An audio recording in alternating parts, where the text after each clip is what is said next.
Assalamualaikum warahmatullahi wabarakatuh. Selamat pagi dan salam sehat buat kita semua.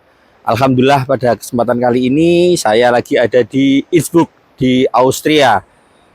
Teman-teman, pada kesempatan kali ini saya akan memberitahukan dan membahas tentang masalah strategi rumah sakit pasca berlakunya Undang-Undang Nomor 17 tahun 2023 yang juga kita sebut dengan Omnibus Law.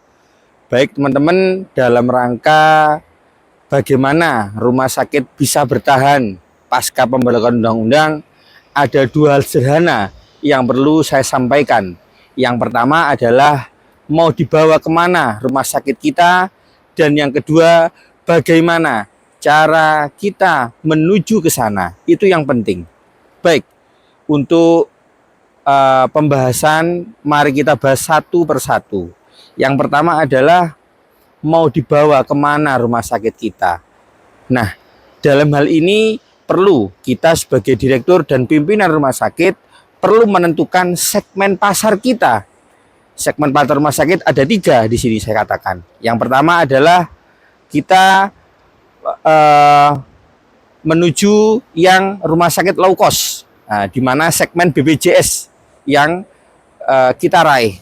Otomatis dalam rangka low cost, mau tidak mau rumah sakit harus bisa menentukan biaya-biaya yang mana agar pembiayaan tersebut bisa efektif dan efisien.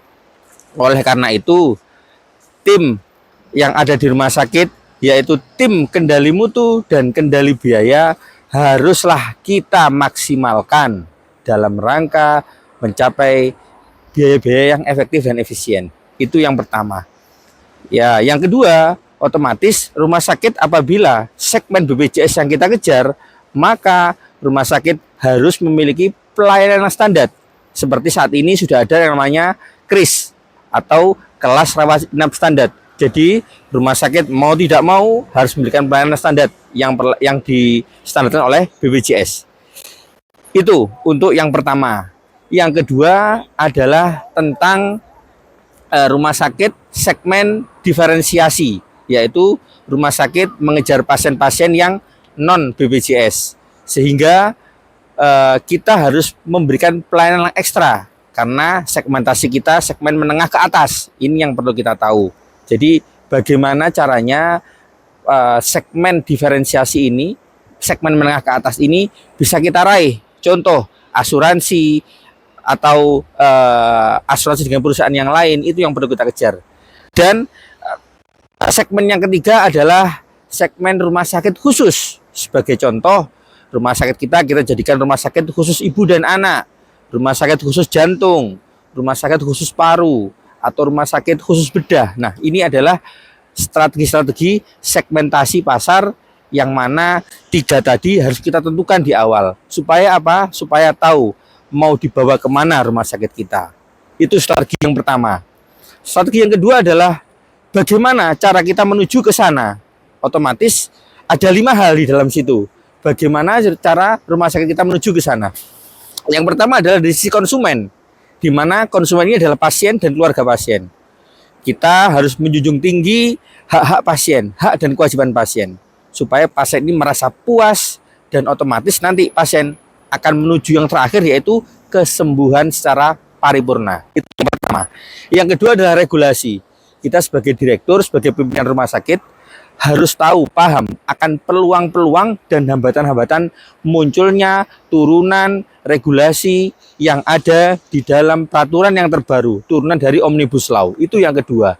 Yang ketiga adalah masalah supplier. Otomatis bagaimana kita sebagai direktur dan pimpinan rumah sakit bisa memilih mana supplier-supplier yang sekiranya bisa menguntungkan buat rumah sakit. Yang keempat adalah kompetitor. Nah, di sini kita sebagai manajemen dan sebagai direktur dan pimpinan rumah sakit haruslah tahu kira-kira mana kompetitor, dan jadikan kompetitor itu adalah teman dan rekan bisnis kita. Jadi gimana kompetitor di rumah sakit, di sekitar rumah sakit itu bisa menjadi adalah rekan kita supaya menuju rumah sakit yang untung. Itu yang keempat. Yang kelima, yang terakhir adalah tidak kalah penting dan saat ini lagi bahan pembicaraan adalah masalah teknologi. Nah, ini yang kita harus tahu. Kenapa? Teknologi saat ini, di era saat ini sudah berkembang secara luas. Termasuk yang terbaru, rumah sakit membuat undang-undang tentang rekam medik elektronik. Oleh karena itu, kita sebagai rumah sakit wajib menjunjung tinggi dan meningkatkan teknologi di rumah sakit kita. Supaya apa? Pelayanan di rumah sakit bisa menjadi cepat, tepat, efektif, dan efisien. Berikut teman-teman yang bisa saya bahas pada pagi hari ini. Terima kasih atas perhatiannya. Saya akhiri. Wassalamualaikum warahmatullahi wabarakatuh. Salam sehat buat kita semua. Terima kasih.